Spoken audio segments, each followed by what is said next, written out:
2000-ഓളം മുസ്ലിങ്ങൾ ഗുജറാത്തിൽ കൊല്ലപ്പെട്ടത് പനി വന്നിട്ടോ അല്ലെങ്കിൽ ഏതെങ്കിലും കോവിഡ് വൈറസ് വന്നിട്ടൊന്നുമല്ലല്ലോ, അവരെ കൊലപ്പെടുത്തിയതല്ലേ.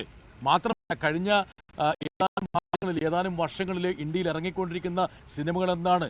ഇപ്പം ഈ പറഞ്ഞ ഗോദ്ര പ്രശ്നത്തെ മുൻനിർത്തിയിട്ട് സബർമതി റിപ്പോർട്ട് വന്നു. അതിനെക്കുറിച്ച് ആർക്കും പരാതി ഉണ്ടായിരുന്നില്ലേ?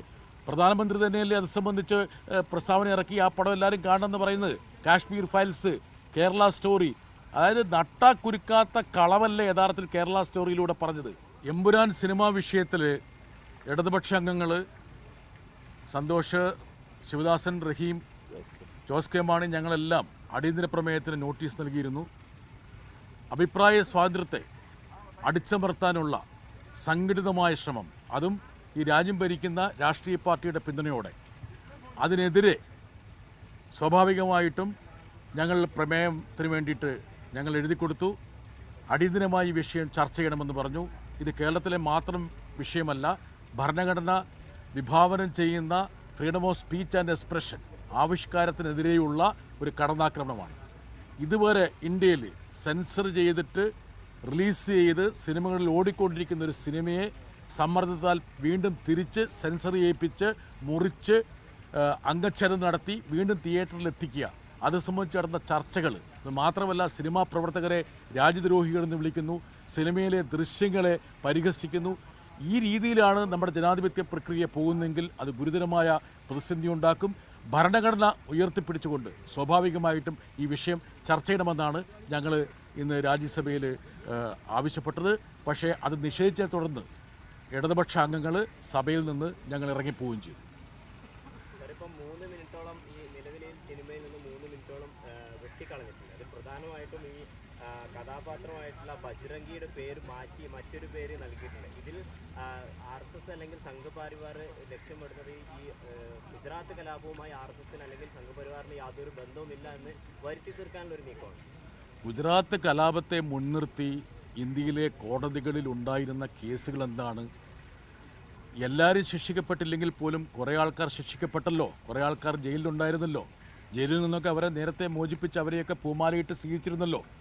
ആ കുറ്റവാളികളുടെ പ്രൊഫൈൽ എന്താണ്, അവരാരായിരുന്നു എന്ന് പരിശോധിച്ചാൽ മതിയല്ലോ.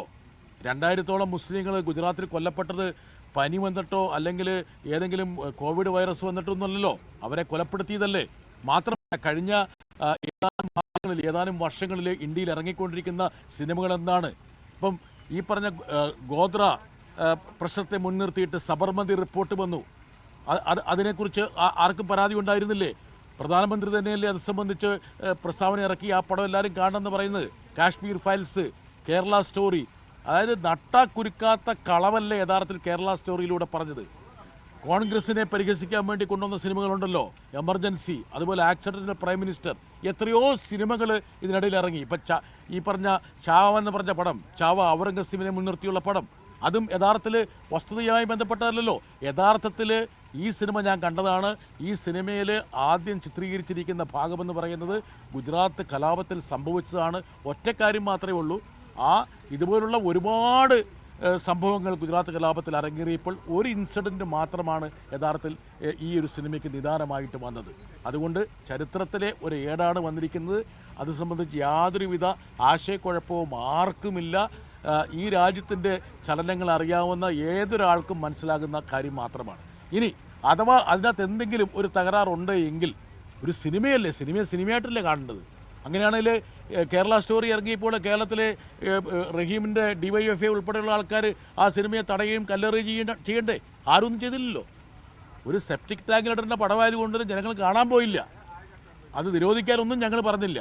സിനിമയെ വിമർശിക്കാം, പക്ഷെ നിർബന്ധിച്ച് അവരെ രാജ്യദ്രോഹികളാണെന്നും അവരെ ഭയപ്പെടുത്തി ആ സിനിമയെ റീസെൻസർ ചെയ്യിപ്പിക്കുക എന്ന് പറയുന്നത് ഇന്ത്യയുടെ ജനാധിപത്യ പ്രക്രിയയ്ക്ക് ഭൂഷണമല്ല. ഭരണഘടന വിഭാവനം ചെയ്യുന്ന ആവിഷ്കാര സ്വാതന്ത്ര്യത്തിൻ്റെ കടക്കലാണ് യഥാർത്ഥത്തിൽ കത്തിവെച്ചിരിക്കുന്നത്. നാളെ ലോക്സഭയിൽ ഇതുമായി ബന്ധപ്പെട്ട ബില്ല് അവതരിപ്പിക്കുന്നുണ്ട്. അപ്പം എങ്ങനെയാണ് പ്രതിപക്ഷത്തിൻ്റെ ഒരു പ്രതിഷേധം എങ്ങനെയായിരിക്കും? നേരത്തെയും വലിയ രീതിയിൽ പ്രതിഷേധം രാജ്യമെമ്പാടും ഉണ്ടായിട്ടുണ്ട്. വഖഫല്ല ഉദ്ദേശിക്കുന്നത്. വഖഫ് ബില്ല് നാളെ ലോക്സഭയിൽ വരികയാണത്. JPCക്ക് പോയി ഭേദഗതി ചെയ്യപ്പെട്ട ബില്ലാണ് വരുന്നത്.